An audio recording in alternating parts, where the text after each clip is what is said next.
бір әйел адам былай деп жазады: әке шешеммен бірге бір қалада тұрдым. Олар шет жақта өздерінің жеке меншік үйлерінде тұрды. Мен бала шағаммен күйеуіммен пәтерде тұрдым, қаланың екінші шетінде. Әкем қайтыс болды. Әкем қайтыс болған, шешем жалғыз қалғаннан кейін үйді сатып кіргізіп алмақшы болдық, бірақ шешем көнбеді. Қара шаңырақтың түтінін өшірмеймін, жалғыз тұра беремін, денім сау деп. Содан кейін бір жылдан кейін ол кісі де қайтты. Енді үлкен қала болғаннан кейін бір қаланың шетінен бір қаланың шетіне бара алмаймыз, қайта жұмыста жүрміз. Сонымен жаназасын шығарып, үйді саттық. Бір жылдан кейін бе, сол мына шешем тұрған үйдің маңайындағы магазиннің иесі, ол кісіні танимын, әйел адамды, хабарласып маған былай деді: сіз маған келіп кетіңіз, сіздің әкеңіздің обручальный кольцосы менде деп. Мен таң қалдым, ол кісі қайдан, ол жүзік сізден қайда жүр деп. Келгеннен кейін айтам деді. Содан кейін алып ұшып, жұмыстан жеттім, сонда күйеуіміз екеуміз дейді. Ана кісі тарпасын ашып, обручальный кольцоны алып шықты, мен қолыма берді дейді. Мен қолымды ұстап отырып: бұл сізден қайдан келген деп, тауып алдыңыз ба деп. Жоқ, тауып алғам жоқ, сенің шешең залогқа тастаған деп. Қайдағы залог деп. Таң қалдым дейді. Сенің маман менен жиі қарыз алып жүретін. Күйеуі қайтыс болғаннан кейін ана пенсиясы минимальный ғой. Квартплатасы бар, басқасы бар, светі бар, суы бар, жетпейтін болу керек. Менен продуктын қарыз алып отыратын ғой. Содан кейін енді өзің білесің ғой, қалалы жер болғаннан кейін біз бет алып қарыз бере бермейміз. Алдыңғы қарыздарын төлей алмай қалды да, бір 5.000 теңгедей. Соны тағы да келіпті. Мен қатым шығарайын деп едім, сен маған қарызға азық түлік берші деп. Мен айттым: апай, сіз ренжімеңіз, сіз алдындағын төлеген жоқсыз ғой. Енді мен сізге бере алмаймын, маған оборотқа ақша керек деп тоқетерін айттым.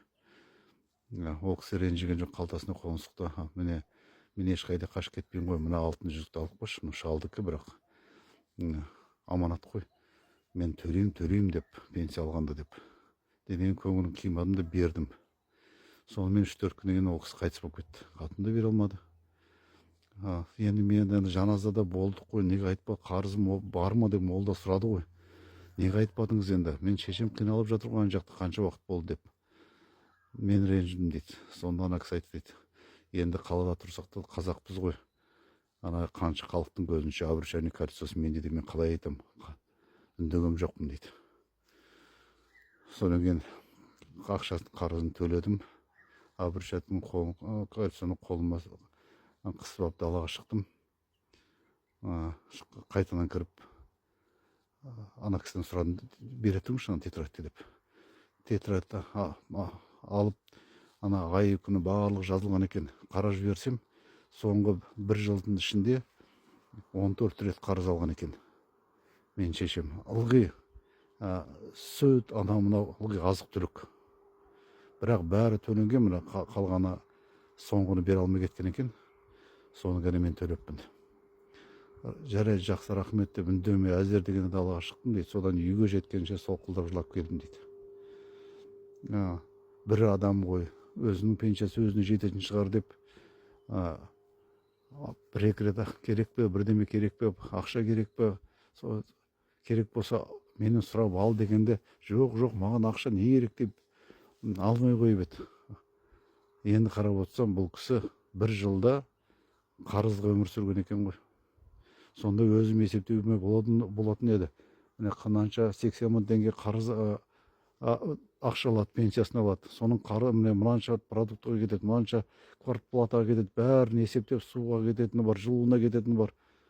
Мынау жетпейді ғой деп ойланбаған екем, есептемеген екем, жаным ашымаған екен деп солқылдап келе жаттым, жылап келе жатырмын. Соның бәрін айтып келе жатырмын. Күйеуім басып айтып келе жатыр. Сол ішіме сыймай сіздерге жазып отырмын дейді.